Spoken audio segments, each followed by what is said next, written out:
আসসালামু আলাইকুম সুপ্রিয় দর্শকবৃন্দ, আপনারা দেখছেন টাইম জিরো বিডি চ্যানেল। সাথে আছি আমি মোহাম্মদ রাশিদ মিয়া আর্য এবং সমসাময়িক বিষয় ও রাজনৈতিক বিভিন্ন ইস্যু নিয়ে আলোচক।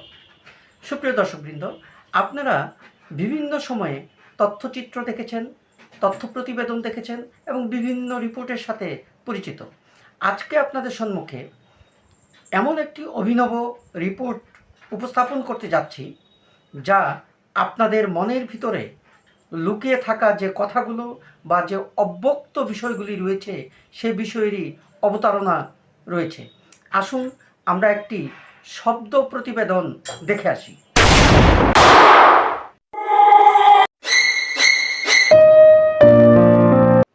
আসসালামু আলাইকুম দর্শক, আপনাদেরকে যে একটি অভিনব শব্দ প্রতিবেদন দেখালাম সেখানে আপনারা 4 ধরনের শব্দ শুনতে পেয়েছেন।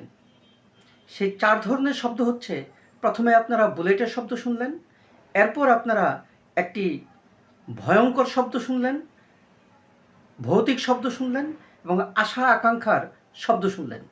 এই শব্দগুলোর মধ্যে একটি মেসেজ রয়েছে। হ্যাঁ, বাংলাদেশের রাজনৈতিক অঙ্গনের কথা বলছি। বাংলাদেশের রাজনীতির অঙ্গনে একদিকে যেরকম অপছায়া রয়েছে, বাংলাদেশের আকাশে যেরকম দুর্যোগের ঘনঘটা রয়েছে, ঠিক সেরকমই আবার বাংলাদেশের আকাশে এবং বাংলাদেশের মানুষের মনে আশা ও আকাঙ্ক্ষার ব্যাপ্তি রয়েছে। সুপ্রিয় দর্শক মণ্ডলী, কেন এই কথাগুলি বললাম, আসুন আমরা এর বিস্তারিত শুনি।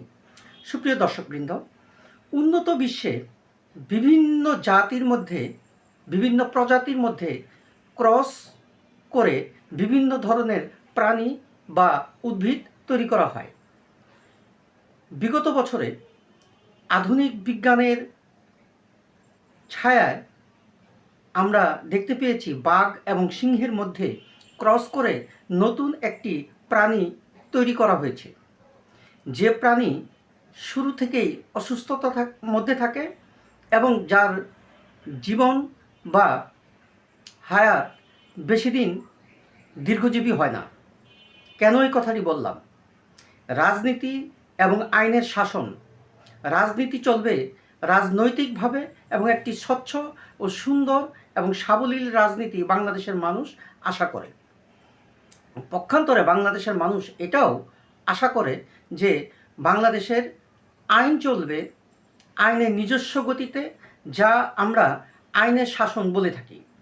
কিন্তু এই আইনের শাসনকে যদি বা এই আইনকে যদি রাজনীতির সাথে সংমিশ্রণ করা হয়, তাহলে রাজনীতি এবং আইন নিয়ে একটি সংকর ব্যবস্থা তৈরি হয়, যার ফলাফল ওই বাঘ এবং সিংহের ক্রস, যে নতুন প্রাণী যার জীবন বা দীর্ঘস্থায়ী হয় না, ঠিক সেরকম যদি সংকর ব্যবস্থার মধ্য দিয়ে রাজনীতি এবং আইনকে মিশ্রণ করা হয়, ঘটবে ঠিক তাই। কেন এই কথাটি বললাম? কিছুদিন আগে আমাদের মাননীয় স্বরাষ্ট্রমন্ত্রী বললেন প্রায় 1012টির মতো রাজনৈতিক বিবেচনার যে মামলাগুলি হয়েছে সেগুলোকে উইথড্র করার সিদ্ধান্ত হয়েছে। প্রশ্নটি হচ্ছে ঠিক এইখানেই, যে রাজনৈতিক বিচার বিশ্লেষণ বা উদ্দেশ্যে যে মামলাগুলি করা হয়েছে তা কোন তদন্তে, কোন পর্যবেক্ষণে কিংবা কোন গবেষণা থেকে এই ধরনের সিদ্ধান্তগুলি আসে? বাংলাদেশের মানুষ মনে করে যে আদালতে যদি কোনো মামলা করা হয় তাহলে একটি বস্তুনিষ্ঠ এবং নিরপেক্ষ তদন্তের মাধ্যমে যদি প্রমাণিত হয় যে সেটি রাজনৈতিক দুর্বিসন্ধি কিংবা মিথ্যা মামলা হয়েছে, তাহলে আদালত থেকে আসামি বেকসুর খালাস নেবেন। এইখানে সরকারের বা রাজনীতির কোনো মিশ্রণ কিংবা রাজনীতির কোনো হস্তক্ষেপ কিংবা সরকারের কোনো পদচারণা মানুষ দেখতে চায় না। পক্ষান্তরে আইনকে যদি রাজনীতি ব্যবহার করে, তাহলে সেখানেও একটি সুন্দরভাবে তারা এর পাশ কাটিয়ে মানুষকে ধোঁকা দিয়ে তার একটি সুন্দর প্রতিফলন ঘটিয়ে নিজেদের আশা আকাঙ্ক্ষার প্রতিফলন ঘটাতে পারে। সেটি কি? সরকার যদি মনে করে যে তারা যে সমস্ত মামলায় আত্মপক্ষ সমর্থনের জন্য যে ডিফেন্স প্রক্রিয়া নেবেন, এবং যে তদন্ত করবেন সেই তদন্তকে যদি অশালীন করা হয়, তদন্তকে যদি অসার করে দেওয়া হয়, এবং যারা এটাকে ডিফেন্স করবেন বা সমর্থন করবেন তারা আদালতে যে ধরনের বক্তব্য, বিবৃতি ও সাক্ষী আনবেন তা যদি দুর্বল হয়, তাহলে সরকারের এইভাবেও হস্তক্ষেপের মাধ্যমে আইনকে ব্যবহার করে আদালতের পাশ কাটিয়ে এবং আদালতের মাধ্যমেই একটি আদালতকে চোখের ধুলা দিয়ে তারা একটি রায় সংগ্রহ করে নিতে পারেন। আদালত বিচার করে সাক্ষী, প্রমাণ এবং বিভিন্ন যুক্তিতর্কের মধ্য দিয়ে। এখন আদালতে যদি যুক্তিতর্ক দুর্বল করে দেওয়া হয়, তদন্তকে যদি মিথ্যা তদন্ত দাখিল করা হয়, তাহলে আদালতের রায়ের মধ্য দিয়েও আইনকে অপব্যবহার করার একটি সুযোগ রয়ে গেছে। সুতরাং জনগণ মনে করে সরকার আদালতের কোনো কার্যক্রমেই, কোনো পদক্ষেপে কোনো রকম হস্তক্ষেপ করবে না, তাহলেই কেবল আইনের শাসন প্রতিষ্ঠিত হতে পারে। এই বিষয়গুলো কেন আজকে নতুনভাবে উপস্থাপন করা হচ্ছে? প্রিয় দর্শক, সম্প্রতি সরকার সিদ্ধান্ত নিয়েছেন যে আওয়ামী লীগের সিনিয়র নেতৃবৃন্দ যারা নির্দোষ কিংবা কোনো রকম আওয়ামী লীগের অপরাধের সাথে জড়িত নয়, তাদেরকে জামিন দেওয়া হবে কিংবা তাদেরকে আদালতের মাধ্যমে মুক্ত করা হবে। এইখানে একটি বিষয় প্রাণিধানযোগ্য যে এই বিষয়টি সরকারকে কেন সিদ্ধান্ত নিতে হবে এবং মানুষ সন্দেহ বা ষড়যন্ত্রের গন্ধ পায় ঠিক এখানেই। আমরা বাংলাদেশের কালচারের মধ্যে দেখে আসছি সরকার পরিবর্তনের মধ্য দিয়ে বিভিন্নভাবে আইনের বাণী কিতাবেই থেকে যায়, আর আইনকে পাশ কাটিয়ে বিভিন্ন সিদ্ধান্তের মাধ্যমে আইনকে অবজ্ঞা করা হয়। বাংলাদেশের জনগণ মনে করে আওয়ামী লীগ যদি নিরপরাধ হয়, শেখ হাসিনা যদি দেশে ফিরে আসে, আওয়ামী লীগ যদি পুনর্বাসিত হয়, এখানে সরকারের কোনো ভূমিকা জনগণ দেখতে চায় না। বরঞ্চ পূর্বের সরকারের করে যাওয়া যে মামলাগুলি রয়েছে যা আওয়ামী লীগের বিরুদ্ধে, যদি আওয়ামী লীগ সেগুলোকে প্রতিদ্বন্দ্বিতা করে আদালতের মাধ্যমে যুক্তিতর্ক এবং প্রমাণের মাধ্যমে যদি প্রমাণিত হয় এবং যে সমস্ত তদন্ত কমিটি বা তদন্ত করা হচ্ছে সেগুলো যদি যথাযথভাবে তদন্ত রিপোর্ট দাখিল করা হয় এবং আওয়ামী লীগ এবং এর নেতৃবৃন্দ যদি সেই মামলাগুলিকে মোকাবেলা করে, তবে নিশ্চয়ই আইনি প্রক্রিয়ার মাধ্যমেই তারা তাদেরকে নির্দোষ প্রমাণ করতে পারবে।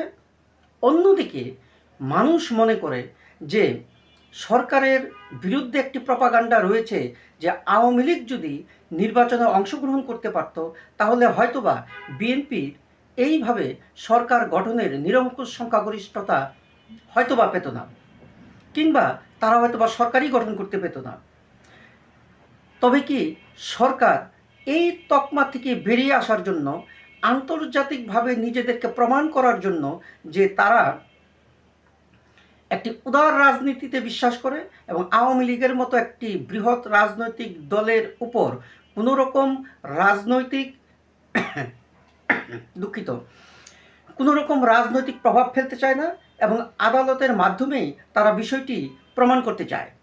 এই প্রসঙ্গে যদি বলা যায় যে তাহলে জনাব তারেক জিয়া তার অতীত জীবনে দীর্ঘ 17 বছর প্রবাস জীবন, তার ছোটো ভাইকে হারানো, মায়ের উপর অত্যাচার, নিজের উপর শারীরিক নির্যাতন অতীতে যা ভোগ করেছেন এবং জিয়া পরিবার যেভাবে এদেশের জন্য নির্যাতিত হয়েছেন, যে ত্যাগ তাদের স্বীকার করতে হয়েছে, তারেক জিয়া কি সেই সকল ভূমিকা, সেই সকল কর্মকাণ্ড ভুলে গিয়ে তাহলে কোন মগজ ধুলায়ে, কিংবা জনগণ মনে করে তিনি দেশে আসার পূর্বে যে বক্তব্যটি দিয়েছিলেন যে তিনি দেশে কেন আসতে পারতেছেন না তা তিনি স্পষ্ট করে বলতে পারছেন না, তাহলে কি সেই অদৃশ্য কোনো মগজ ধুলাইয়ের টানেই তারেক জিয়া বাধ্য হয়ে তার অতীত জীবনের এই সকল ত্রাসকে ভুলে যেয়ে, জাতির উপর নির্মম যন্ত্রণাকে ভুলে যেয়ে,